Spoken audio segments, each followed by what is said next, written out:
Welcome back to The Ben Show, your outlet for outdoors and Western lifestyle. I am your host, Rebecca Wanner, a.k.a. Beck. Right along shotgun, my co-host, Jeff Tigger Erhardt. What's going on our outfit these days? Pheasant hunting. That's right. Pheasant season is underway, and we just wrapped up a successful family hunt. There were 10 of us involved, and Tigger's telling me we were just shy by one bird of limiting out for everyone. One bird. If you look at the pictures that we've got associated with this show, I believe you can count 29. So one shy of limiting out. To run the math for you, that means the limit in our state is 3 birds per person.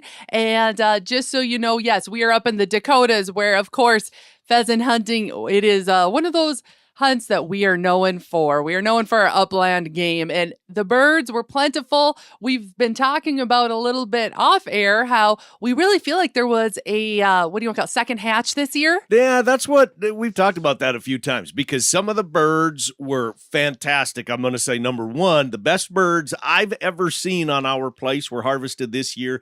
And some of the worst birds that I've ever seen have been harvested on our place this year. And there was a division. The birds that were really, really good, were really, really awesome. But those birds that it just seemed like there was a late hatch. They were young. They were young. They were smaller.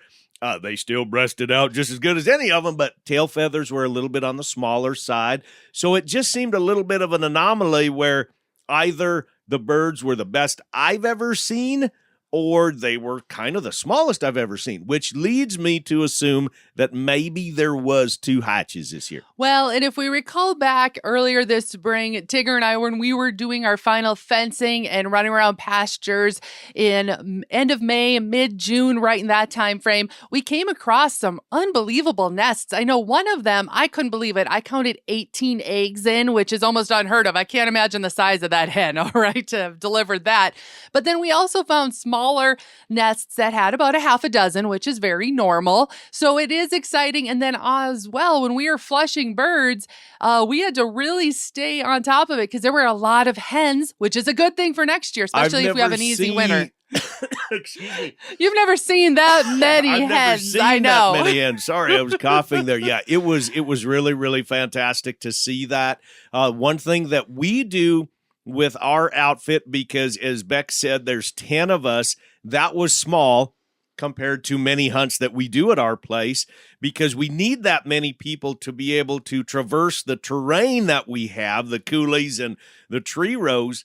We do actually yell out hen or rooster, and we do that because of the ages in our hunting parties. Right. Some people are going, wait a second. We've heard past episodes where you and Tigger talk about stealth hunting for pheasants. Highly recommend it, especially if you're all seasoned hunters. Absolutely stay quiet because pheasants do hear unbelievably well. However, we are constantly encouraging younger youth to get involved. And the age bracket that we were hunting with was 11 years old all the way up to a tick over 75. So in order to make sure this was very successful for the youth in our group, that's when we always choose to yell out hen versus rooster, just to make sure everybody is having a great time. And you can get overzealous, you get excited, right? I don't care how many times you've been pheasant hunting, when one pops up in front of you, 5 feet in front of you, you mess your britches every time. It does. It just spooks you.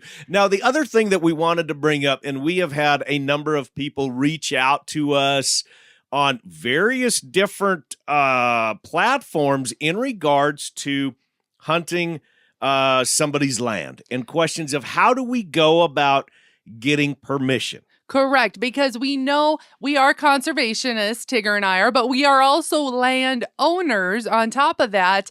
And that issue comes up again and again because we understand public land is limited. There's only so much. Some states have plots programs.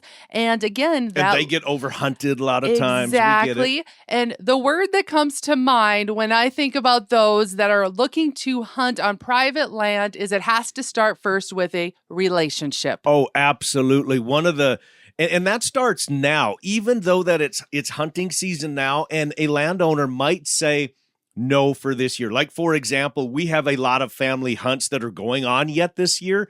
So Beck and I will say, no, I'm sorry. We have lots of family that's coming out, but that doesn't mean that that is a no for next year. So that's an opportunity to start to cultivate that relationship. Maybe for next year. I know you on your place, people that the few people you allow on your place to come out deer hunting, it's been relationships that have been many, many, many years in the making. Exactly right.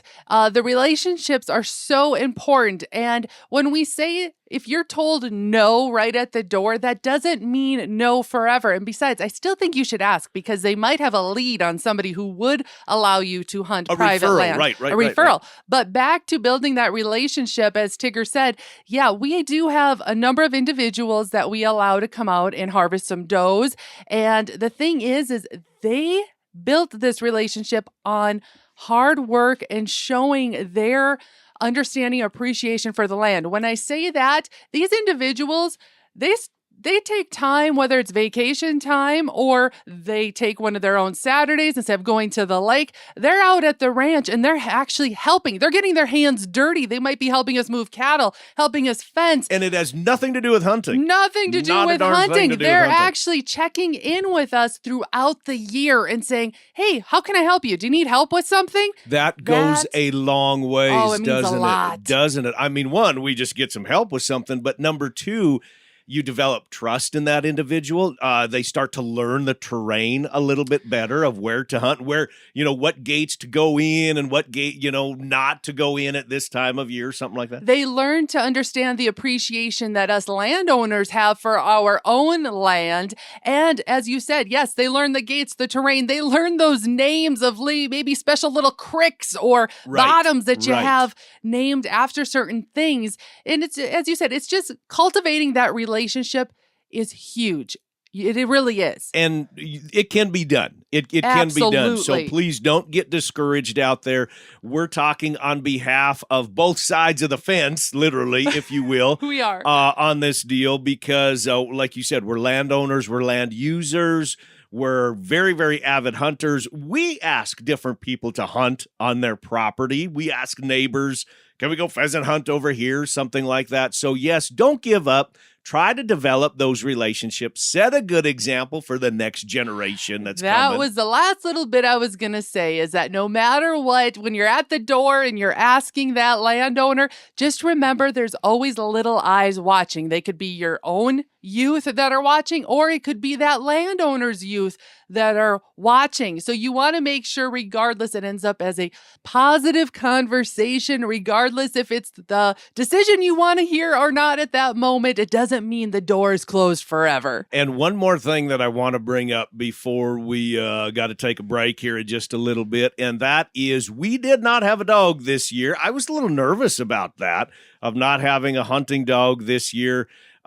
Mike had to put one down last year that got sick, so we had to go out on our own. But it was still extremely successful without having the dog. It was. I was surprised at this deal. Now, granted, some of the nephews had to be bird dog, and they had to go into the cattails and all that. I can guarantee our nephews this next year are going to be bringing out their waders for duck hunting. Socks. I mean, I don't know how many pairs of socks that I had to give out to everybody. As you are finishing up or getting after the birds, good luck. We hope y'all get your limits, all right? We're going to take a short break here at the Ben Show. When we come back, we have a humorous obituary you're going to want to hear. An obituary that's humorous? Just go with me on this. All right.